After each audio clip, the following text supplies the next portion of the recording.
Well, the first thing we got to do with illegal immigration is simple. We have to change birthright citizenship. You know, birthright citizenship, how it is today, is really an abuse of the 14th Amendment. That was designed for black slaves to have citizenship here in America because they truly were here through no fault of their own. You know, so today in America, if we're going to reward citizenship with birth, it must be where one of your parents is a citizen.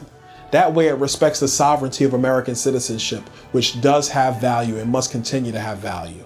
But then we do a couple other things. The next thing we do is we have to end welfare benefits for people who are here illegally. Listen, we don't have the money for them.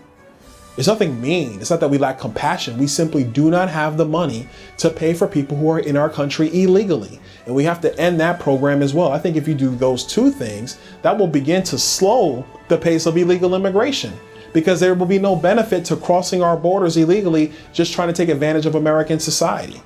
I do believe in a guest worker program. I don't think we can have mass deportations. I just can't see conceptually or logistically how that would even work. You know, because you basically would make the federal government much, much larger to take care of mass deportations. I don't think it will work. I think we have to reform the guest worker program and allow people who can provide for themselves here to stay here and work. But there will be no path to amnesty. We have to be very clear about that. There will be no path to amnesty. And then, of course, we enforce the border. But there's a second part to the immigration problem, and that's legal immigration. You know, one of our supporters just sent me an email about how she's having to struggle with the HB1 visa program and the green card program. You know, she's a trained pharmacist from India, and she's gone through all the paperwork with the immigration service, but she can't practice as a pharmacist here in America. That doesn't make any sense. This woman and her family have come here to not only have a prosperous life here, but to be a benefit to American society.